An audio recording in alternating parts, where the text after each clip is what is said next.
اور واو نون جو اینڈ میں لگا ہوا ہے اس کو جمع کرنے کے لیے. بس تم ڈرو. وآمنو ہم نے پیچھے بھی پڑھا ہوا ہے، اور تم ایمان لاؤ. امن سے ہوتا ہے الف میم نون حمزہ میم نون، اور واو الف اس کو جمع بنا رہا ہے، یعنی کہ مخاطب آڈینس جتنی بھی آڈینس ہے ان سے کہا جا رہا ہے کہ تم سب ایمان لاؤ. بما بے اور ماں کا مطلب جو، اس پر جو. انزل تو میں کے لیے یوز ہو رہا ہے اینڈ والا، اور درمیان میں جو ہے نون زال اور لام، مطلب کسی چیز کا اوپر سے نیچے آنا، نازل ہونا. انزل تو میں نے نازل کیا. مصدقن صدق سے، سواد دال اور کاف اس کا روٹ ورڈ ہے. مصدقن تصدیق کرنا کسی چیز کی. لما لام اور میم اس کے ساتھ ہے، لے تمہارے لیے جو ہوتا ہے اس کی جو، لما تمہارے پاس ہے، یعنی کہ معاکم کم تمہارے لیے، اور معا ساتھ کے لیے.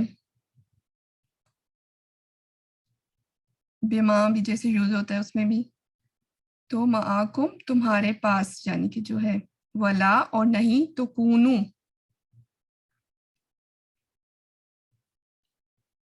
اور نہ تم بنو.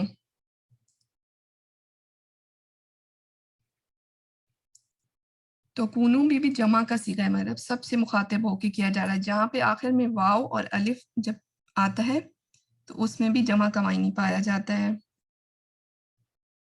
شروع میں جو تا ہے وہ تم کے لیے یوز ہو رہا ہے. اول پہلے، کافرن کفر کرنے والے، کاف فے اور رے اس کا روٹ ورڈ ہے.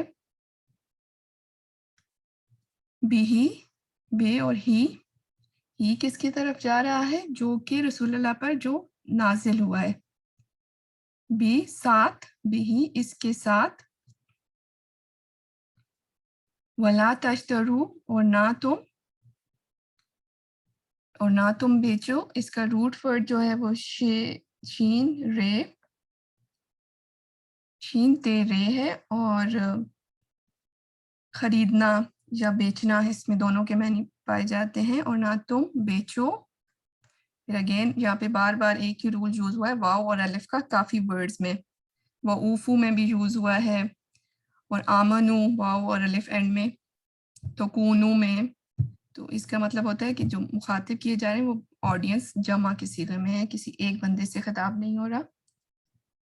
بے آیاتی، بے جو ہوتی ہے ساتھ میں پھر تاکیدی ہے، ساتھ کے معنی میں بھی یوز ہوتی ہے، لیکن مطلب میں یہاں پہ ہم نہیں کریں گے. یہ جو ہے وہ میری آیات، آیتیں.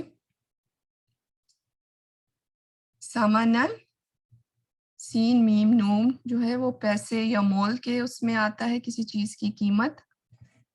قلیلاً قلیل کاف لام اس کا روٹ ورڈ ہے. تھوڑی یا تھوڑی قیمت کسی چیز کو تھوڑا مول دے کے. وَإِيَّايَ اور مجھ ہی سے، اگین وہی وَإِيَّا کا جیسے ہوتا ہے، کا ہو تو آپ سے اور یا ہے تو مجھ سے. فَاتَّقُونَ فا جو ہے وہ پس، آگے جو ہے وہ واو کاف اور جے اس کا روٹ ورڈ ہے. ڈرنا، واو نون جو ہے وہ پھر اگین اس کو جمع کا صیغہ بنا رہا ہے. فَاتَّقُونَ پس تم ڈرو، تم سب ڈرو. ولا اور نہیں، تلبسو لام بے اور سین لباس جس طرح ہوتا ہے تو یہ ہے کسی چیز کو چھپانا یا ڈھانپنا یا مکس کر دینا، ایسے دو چیزوں کو آپس میں مکس کر دینا کہ وہ الگ الگ، جسے اچھائی اور برائی کو مکس کر دینا اور گرے ایریا میں آ جاتی ہے. اچھائی کیا ہے برائی کیا ہو پتہ نہیں چلتا، تو کسی چیز کو غلط ملط کر دینا، گڑمٹ کر دینا کہ وہ واضح نہ رہے کہ اصل بات کیا ہے اس میں. اور تے جو ہے وہ پھر اگین مخاطب کے لیے یوز ہو رہا ہے، اور واو اور الف جو اس کے اینڈ میں ہے پھر اس کو جمع کا صیغہ بنا رہا ہے. تلبسو اور نہ غلط ملت کرو. الحق حق کو جو کہ یونیورسل ٹروتھ ہوتا ہے, ثابت شدہ بات جو ہوتی ہے اس چیز کو یہاں پہ شرعی معنی میں لیا جا رہا ہے, جو کہ تمہارے پاس پہلے کتابوں میں جو اللہ کی طرف سے شریعت نازل ہو چکی ہے, جو حق نازل ہو چکا ہے, اس کو تم مت چھپاؤ, جو اس کو تم مکس اپ نہ کرو, اس طرح نہ بیان کرو کہ اچھائی اور برائی میں واضح فرق نظر ہی نہ آئے. بالباطل باطل کے ساتھ.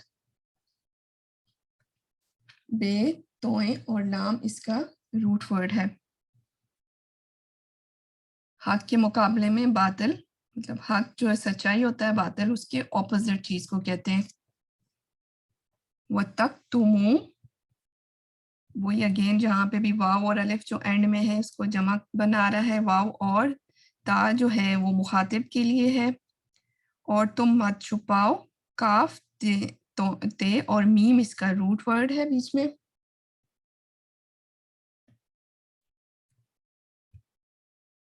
وَتَکْتُمُوا الْحَقَّ, حق کو, وَأَنْتُمْ, اور بے شک تم, اس حال میں کہ تم, تعلمون, عین لام اور میم علم سے اس کا روٹ ورڈ ہے, تا مخاطب کے لیے یوز ہو رہا ہے, اور واو نون اس کو جمع کا صیغہ بنا رہی ہے.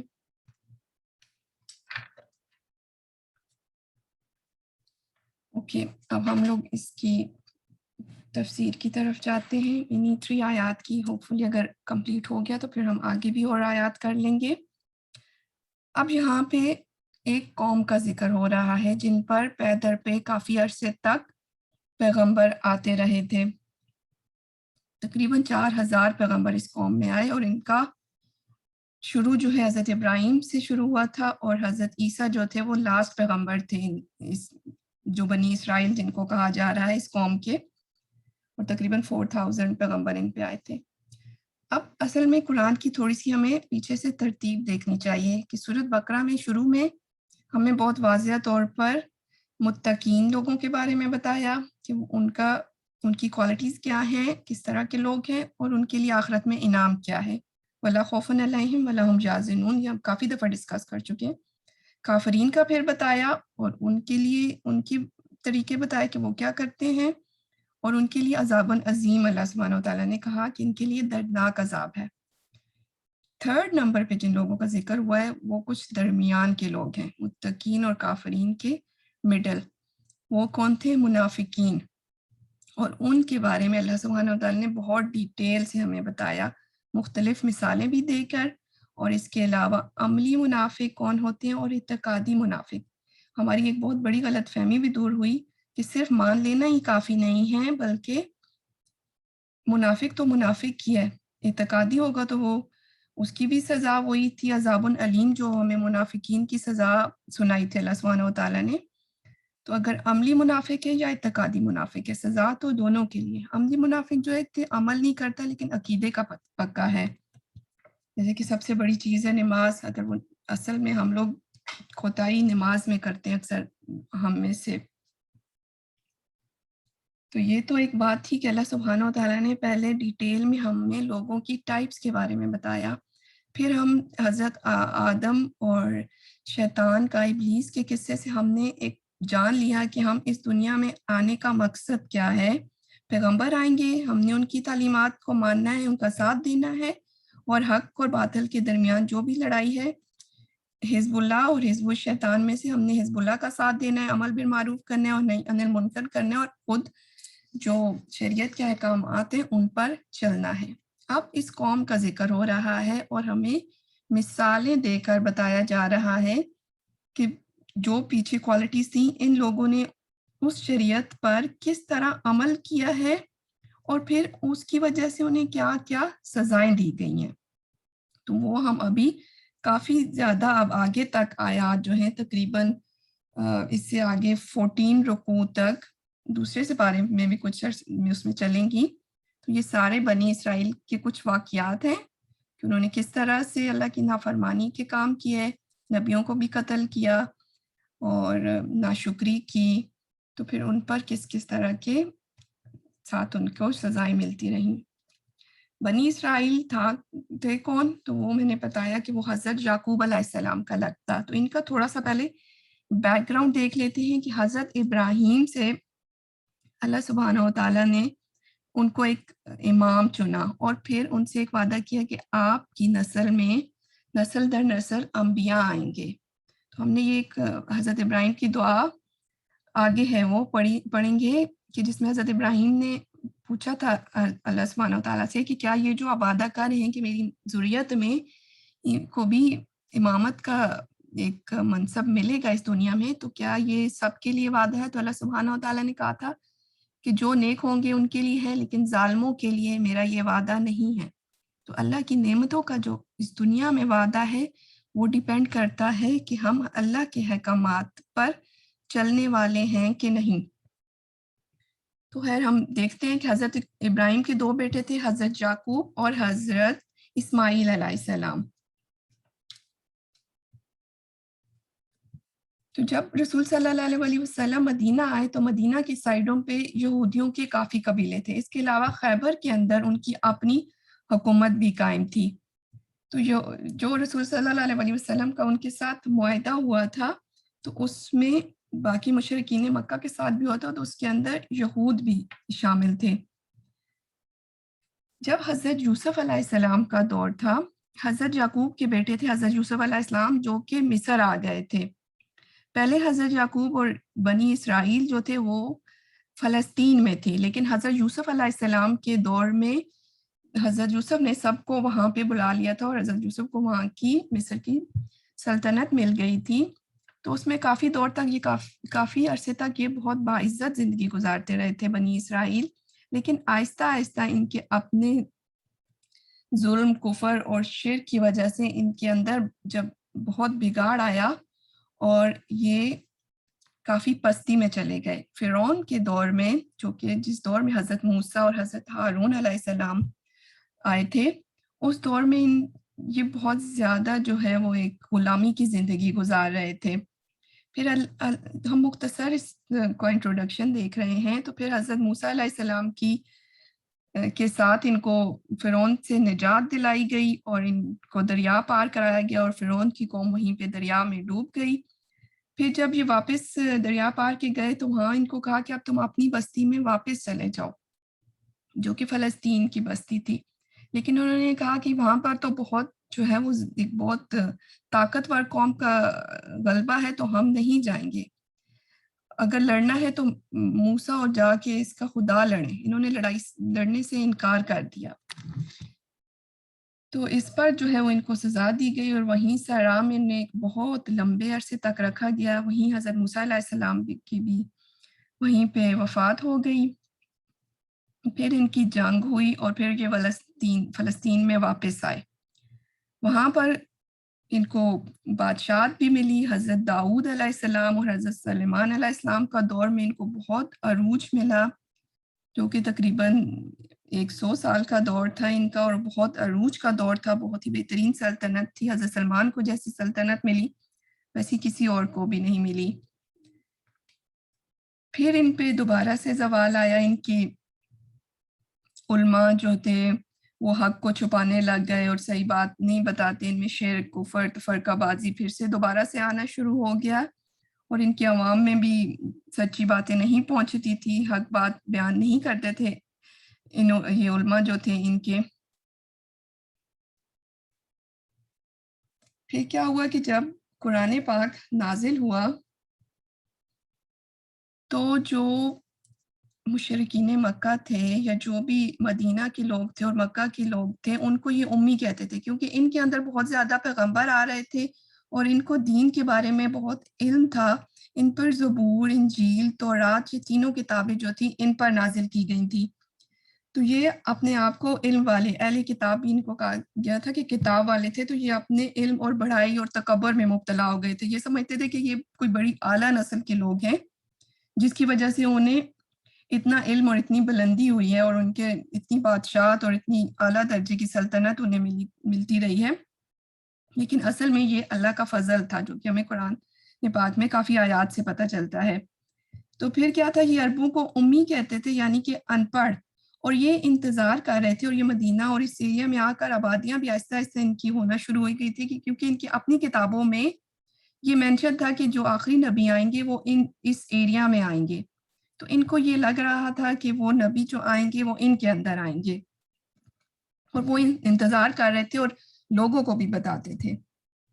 لیکن جب نبی آ گئے تو پھر اس کے بعد کیا ہوا؟ تو اب ہم ان آیات کے پڑھتے ہیں اور پھر آہستہ آہستہ ان کے حالات کھلیں گے کہ انہوں نے کس طرح سے بیہیو کیا۔ یا بنی اسرائیل، اے بنی اسرائیل، اذکرو، تم یاد کرو نعمتی اللتی انعمت علیکم، میری نعمت وہ جو میں نے انعام کی تم پر۔ اب یہاں پہ دنیا میں اور بھی ان کو سلطنت بھی ملی، بادشاہت بھی ملی، سب کچھ ملا، لیکن جہاں پہ نعمتوں کا ذکر ہو رہا ہے صرف ایک نعمت کی بات نہیں ہو رہی، لیکن سب سے جو بڑی نعمت ان کو ملی تھی وہ تھی دین کی نعمت، چونکہ ہم نے ابھی بھی ذکر کیا کہ ان کو کتابیں ملی تھی اور یہ اپنے آپ کو اہل کتاب اور بہت عالم سمجھتے تھے، اور بہت بڑے بڑے علماء ان کے اندر پائے جاتے تھے۔ اس کے علاوہ ان کے اوپر من و سلوہ نازل ہوا، انہیں جو ہے فرعون سے جب نجات دی گئی تو کس طرح اللہ سبحانہ و تعالیٰ نے دریا کو پھاڑا اور ان کو نکالا اور فرعون کی قوم کو تباہ کیا۔ اور حضرت سلمان اور حضرت داؤد علیہ السلام کی دور میں تو بہت انہیں عروج ملا، ہوا کو حضرت سلمان کے انڈر کیا ہوا تھا، اور کس طرح وہ پورے لشکر ایک جگہ سے دوسری جگہ ہوا سے بہت کم ٹائم میں ایک جگہ سے دوسری جگہ چلے جاتے تھے۔ لوہے کو نرم کیا گیا تھا ان کے لیے، جس سے حضرت داؤد علیہ السلام پہلی زرہ حضرت داؤد علیہ السلام نے ہی بنانی شروع کی تھی۔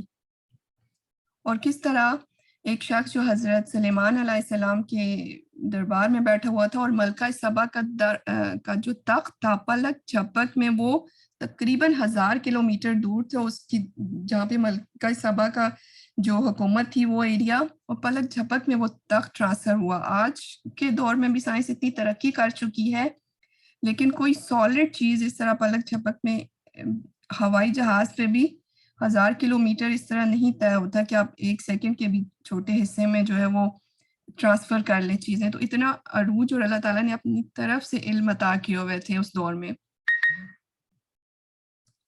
تو ان کو اللہ سبحانہ و تعالیٰ اپنی نعمتوں کا یاد کرا کے کہہ رہے ہیں کہ یاد کرو وہ نعمت جو میں نے تم پر کی تھی، تم پورا کرو میرا عہد اور میں پورا کروں گا تمہارے ساتھ کیا ہوا عہد، اور مجھ ہی سے بس تم ڈرو۔ اب یہاں پہ اللہ سبحانہ و تعالیٰ کہہ رہے ہیں کہ وہ کون سے عہد کو یاد کرا رہے ہیں کہ تم پورا کرو میرا عہد۔ انہی کی کتابوں میں رسول صلی اللہ علیہ وسلم کے بارے میں واضح احکامات تھے کہ آخری نبی آئے گا تو تم لوگوں نے اس کا ساتھ دینا ہے، اور آپ صلی اللہ علیہ وسلم کے بارے میں کافی نشانیاں تھیں۔ اس طرح سورۃ المائدہ میں ایک جگہ پہ فرمایا کہ اور یاد کرو جب کہ موسیٰ علیہ السلام نے اپنی قوم سے کہا تھا، اب حضرت موسیٰ علیہ السلام نے بھی اپنی قوم کو یہ بتا کر گئے تھے آپ صلی اللہ علیہ وسلم کے بارے میں اور نعمتوں کے بارے میں کہ اے میری قوم کے لوگوں، اپنے اوپر اللہ کے انعام کو یاد کرو کہ اس نے تمہارے اندر انبیاء اٹھائے، تم میں سے بادشاہ بنائے، اور تم کو وہ کچھ بخشا جو تم سے پہلے کسی قوم کو نہیں دیا تھا۔ قرآن مجید میں سورۃ الاعراف میں اللہ سبحانہ و تعالیٰ نے بیسیکلی اس آیت کا ذکر کیا ہے جو کہ ان کی کتابوں میں تھا، اور میری رحمت ہر چیز کو شامل ہے۔ یہ 157 اور 156 سورۃ الاعراف کی آیات ہیں۔ میں اس کو لکھ رکھوں گا ان لوگوں کے لیے جو تقوی اختیار کریں گے، یعنی کہ اللہ کی نعمت کی شرط کیا ہے؟ ان لوگوں کے لیے ہوگی جو تقوی اختیار کریں گے۔ ان کو کون سے؟ اللہ سبحانہ تعالیٰ کے اپنے کیے ہوئے آیت یاد کرا رہے ہیں۔ ایک یہ بھی آیت تھا اللہ کی رحمتیں ملنے کا، زکوٰۃ دیتے رہیں گے اور جو ہماری آیتوں پر ایمان لائیں گے، یعنی جو پیروی کرتے ہیں رسول نبی امی کی جن کو لکھا ہوا پاتے ہیں اپنے ہاں تورات اور انجیل میں۔ تو ان کے ہاں تورات اور انجیل میں رسول اللہ کا ذکر تھا، نبی امی بھی کہا گیا تھا کہ امیوں میں سے ہوں گے، اور ان کو حکم دیتے ہیں نیکی کا اور روکتے ہیں منکر سے۔ اب یہ نشانیاں بتائی جا رہی ہیں کہ وہ کریں گے کیا؟ نیکی کا حکم دیں گے اور برائی سے روکیں گے، اور ان کے لیے جائز کرتے ہیں پاکیزہ چیزیں اور حرام کرتے ہیں ان پر ناپاک چیزیں۔ یہ وہی شریعت ہے جو ان پر تھی، کیونکہ وہ اہل کتاب تھے، انہیں اپنی شریعت کا تو پتہ تھا۔ تو جب ایک دوسرا نبی آ رہا ہے، وہ انہی کی کتابوں کے مطابق باتیں بتا رہا ہے، تو ان کو مان لینا چاہیے تھا کہ یہ تو بہت کلیئرلی ان کو سب کچھ پہلے سے پتہ ہے۔ اور دفع کرتے ہیں ان پر سے بوجھ اور پھندوں کو جو ان پر تھا۔ پس جو ان پر ایمان لائے اور جنہوں نے ان کی حمایت کی اور مدد دی، اس روشنی کی پیروی کی جو ان کے ساتھ اتاری گئی ہے، تو وہی لوگ فلاح پانے والے ہیں۔ تو اس دنیا میں اللہ کی رحمت کا وعدہ اور آخرت میں فلاح پانے کا وعدہ اللہ سبحانہ و تعالیٰ نے ان سے کیا تھا، جو کہ اللہ تعالیٰ کہہ رہے ہیں کہ تم پورا کرو اپنا عہد۔ یعنی کہ انہوں نے کون سا عہد پورا کرنا تھا؟ کہ رسول اللہ صلی اللہ علیہ وسلم کی نبوت کی گواہی دینی تھی اور اس پر عمل کرنا تھا۔ اس کی ایک بڑی وجہ یہ بھی تھی کہ جو باقی لوگ تھے مکہ کے اور مدینہ کے، جو مشرکین مکہ تھے، وہ ان لوگوں کی طرف دیکھ رہے تھے۔ یہ ایسے ہی ہے کہ جن لوگوں کے پاس پہلے سے علم ہو، جیسے آج کل کے دور میں ہم نے بھی کوئی بھی چیز ویریفائی کرنی ہوتی ہے، تو ہم کہتے ہیں کہ پہلے جو عالم دین ہیں، جن کو نالج ہے اسلام کا یا جنہوں نے پڑھا ہے، ان سے ویریفائی کرو۔ اگر وہ اس بات کو ٹھیک کہیں گے تو عوام کا کیا ہوتا ہے کہ عوام بھی آسانی سے مان لیتی ہے۔ تو اللہ سبحانہ و تعالیٰ ان کے جو علماء تھے، کیونکہ زیادہ تو علماء کے پاس تھی کتابیں، جو عوام تھی وہ ان کی آپس میں بھی اتنی زیادہ دین کے علم کو نہیں رکھتی تھی، جو ان کی اپنی یہودی و نصارہ کی جو عوام تھی، ان کے پاس بھی دین کا اتنا علم نہیں تھا، لیکن جو علماء تھے ان کے پاس زیادہ علم تھا۔ تو مشرکین مکہ کا یہ عقیدہ تھا کہ اگر یہ آپ صلی اللہ علیہ وسلم کی تصدیق کر دیں تو ہم بھی ان کو مان لیں گے، لیکن انہوں نے ایسا نہیں کیا۔ تو اللہ سبحانہ وتعالیٰ نے فرمایا کہ تم پورا کرو میرا عہد جو میں نے تم سے کیا ہے، اور میں پورا کروں گا تمہارے ساتھ عہد، اور مجھ ہی سے پس تم ڈرو۔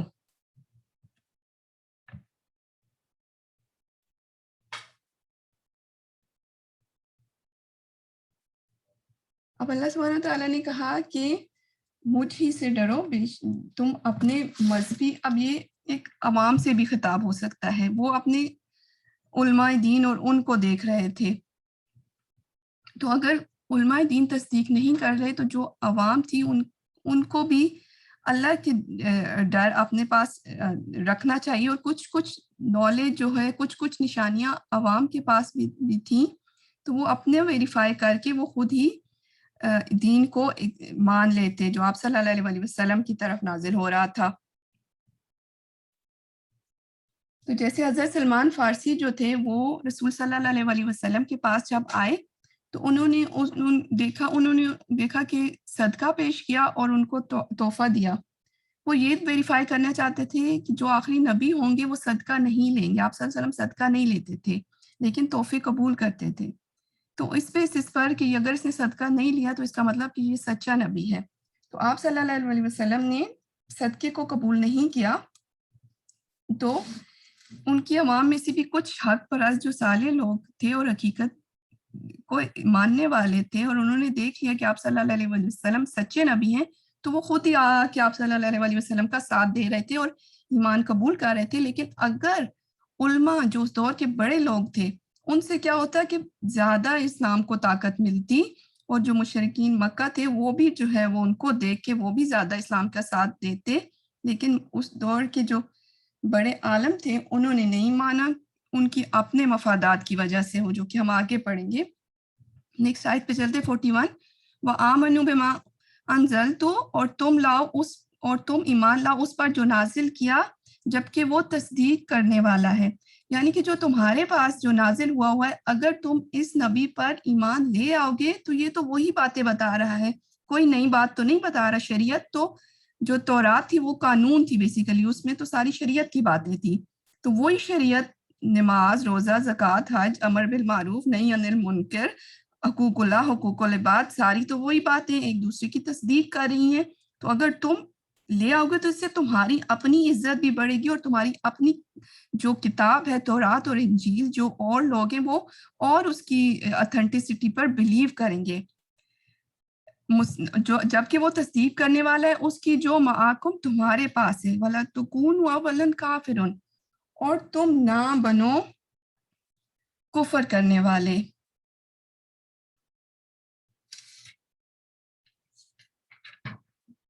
اب ان سے کہا جا رہا ہے کہ تم جو ہو پہلے کافر نہ بنو۔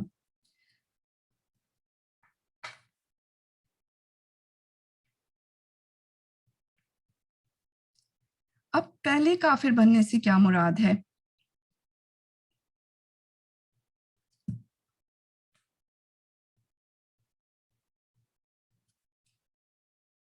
جب ان کو تو پہلے سے، جب کفر کا مطلب ہوتا ہے انکار، وہ تو نسل در نسل سچائی کو جانتے تھے، ان کے پاس تو پہلے سے ساری کتابیں، زبور، انجیل، تورات تھی، تو اگر وہ انکار کر دیتے تو اس کا مطلب ہے کہ وہ ایز اے قوم، پوری قوم کے انکار کر رہے تھے، ایز اے قوم کر رہے تھے، جبکہ جو مشرکین مکہ تھے، حالانکہ ان کو بھی پہلے کچھ لوگوں نے انکار کیا تھا، کچھ نے نہیں کیا تھا، لیکن جہاں پہ بحیثیت قوم جب تم لوگ پہلا کفر کرو گے، جن کے پاس پہلے سے سارا نالج ہے دین کا، تو اس کا وہی پہلے بھی ڈسکس ہوا ہے کہ اس کا ایفیکٹ باقی لوگوں پر زیادہ ہوگا، اس لیے تم جو ہے وہ پہلے کافر نہ بنو۔ اور کیا کرے تھے؟ اور اس کے ساتھ نہ تم بیچو میری آیات کو تھوڑی قیمت پر۔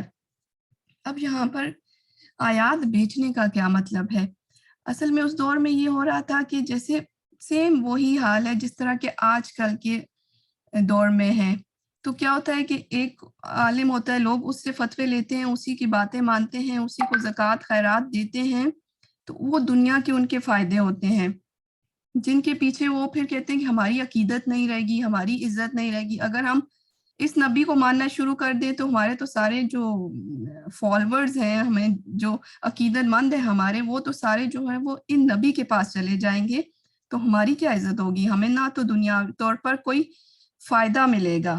تو سمنن قلیلاً، تھوڑا فائدہ، اس کا کیا مطلب ہے کہ تھوڑا فائدہ، یعنی کہ اگر زیادہ فائدہ ملے تو بیچ دو، نہیں ہے، بیسیکلی اس کو کمپیئر کیا جا رہا ہے دنیا کو ایک دنیا جو ایک قطرہ اور آخرت سمندر ہے، یعنی کہ دنیا میں چاہے تمہیں قیمت بڑی مل رہی ہے چھوٹی، اس کا یہ مطلب نہیں ہے، چاہے دنیا میں تھوڑی قیمت ہے یا زیادہ قیمت ہے، اصل بات یہ ہے کہ تم دنیا کے بدلے آخرت کا نقصان کر رہے ہو، تو یہ تھوڑی قیمت ہے کہ چھوٹی سی دنیا ہے، تم حق کو چھپا رہے ہو اور تصدیق نہیں کر رہے ہو، اور آیات اللہ کا جو کتابیں تمہارے پاس ہیں اس کا علم کو چھپا رہے ہو، لوگوں پر ظاہر نہیں کری، تو تم دنیاوی تھوڑے سے اپنے فائدے کو، اپنی عقیدت مندی کو، اپنے نام کو، اپنے مرتبے کو، جو ان میں اپنی ایک غرور و تکبر پیدا ہو گیا تھا کہ ہم کوئی اعلیٰ نسل کے لوگ ہیں اور ہماری عوام ہم سے نہ ہٹ جائیں، جو ہمیں عقیدے، نذرانے اور جو بھی یہ ہمیں پیش کرتے ہیں وہ کسی اور کو نہ چلے جائیں، ہماری عزت نہ خراب ہو جائے،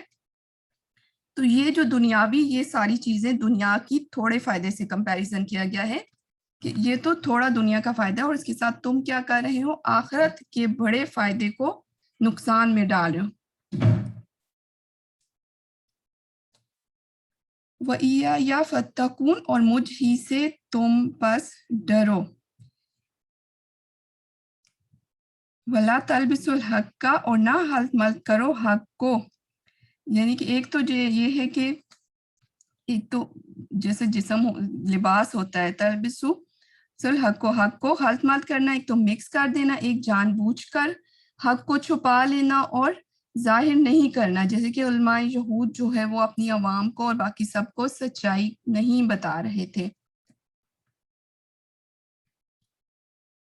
اگر دیکھا جائے تو یہ ہمارے اوپر، اصل میں ان ساری آیات کا مقصد بیان کرنے کا یہ ہوتا ہے کہ ہم نے ان سے کیا سبق لینا ہے، کیونکہ ہم نے اپنے اوپر اپلائی کرنا ہے۔ تو موسٹلی یہ ہوتا ہے کہ لوگ آج کل کے دور میں ہمیں کون دیکھ رہا ہے، ہمارے عمل کو کیسے جج ہو رہا ہے، اسلام کو کیسے جج کر رہے ہیں لوگ، وہ مسلمانوں کو دیکھ کے جج کر سکتے ہیں کہ ہاں یہ ان کا سچا دین ہے، ہاں واقعی یہ ٹھیک عمل کر رہے ہیں، کوئی اٹریکٹ ہوتے ہیں غیر مسلم ہم سے، ہمیں کیسا ہونا چاہیے، کیا ہم بھی حق کو چھپانے والے ہیں، کیا ہم بھی غلط عمل کر رہے ہیں اور اپنی صحیح جو دین کا علم ہے وہ پیش نہیں کر رہے ہیں تاکہ دوسرے لوگ ہم سے اٹریکٹ ہوں۔ اس کے علاوہ اگر ہمارے سامنے کوئی بری بات کہیں پہ کوئی آتی ہے تو کیا اس وقت ہمیں حق پتہ ہوتا ہے اور ہم دوسرے کو بتاتے ہیں، اس برائی سے منع کرتے ہیں، اپنے ارد گرد لوگوں کو حق بات بتاتے ہیں کہ نہیں بتاتے؟ تو ہم پہ یہ کس طرح سے اپلائی ہوتا ہے؟ ہم کیسے حق بات کو چھپا رہے ہیں؟ تو ہر چیز کا، ہر آیت کو ہم نے، قصے تو ان کے بیان ہو رہے ہیں لیکن کیوں بیان ہو رہے ہیں؟ اللہ تعالیٰ ایسے تو نہیں کوئی بات بیان کرتے. تو وہ ہم نے کیا کرنا ہے، کیونکہ اللہ نے کہا ہے کہ حق کے تلاوت ہی، قرآن کی تلاوت کا حق ادا کرو. تو ہر آیت جو ہے وہ ہمارے لیے کیا پیغام لے کے آ رہی ہے، ہم نے اپنے کرنے کے کام اس سے لینے ہیں. کہیں ہم تو نہیں دنیا کی چھوٹی قیمت کی خاطر دین کی بڑی بڑی باتوں کو پیچھے کر رہے ہیں. کہیں ہم تو حق چھپانے والے نہیں ہیں. کہیں ہمیں علم اللہ نے دے دیا ہے اور ہمارے سامنے وہ بات آتی ہے اور ہم اس کو چھپا تو نہیں لیتے. اس کے علاوہ جو گڑمٹ کرتے ہوتے تلبس الحق کا بدعت اور نئی نئی روایتیں آ جانا کہ ہمارے دین میں تو ہم تو انہی روایتوں کو، اصل جو ہم جس معاشرے میں رہ رہے ہیں یہی دین ہے. اسی طرح کی کافی چیزیں بدعتیں داخل ہو جاتی ہیں دین کے اندر. ہم اپنی رائے کا اظہار کرتے ہیں کہ میری رائے میں تو دین یہ ہے یا اس کی رائے میں تو دین یہ ہے. اب ہمارے پاس تو یہ سچی کتاب موجود ہے کیونکہ اس میں نہ تو کوئی چینجز آئی ہیں، نہ کوئی نئے فتاوی اس میں خود سے شامل کیے گئے. یہ حق ہمارے پاس صحیح فارم میں موجود ہے. تو ہمیں ہر وقت ویریفائی کرتے رہنا چاہیے اس قرآن کو پڑھ کے کہ کیا حق بات ہے اور کیا ہماری روایت، بدعتیں، جو طور طریقے ہم نے آباء و اجداد سے لے لیے ہیں وہ حق کے خلاف ہیں یا وہ حق ہیں.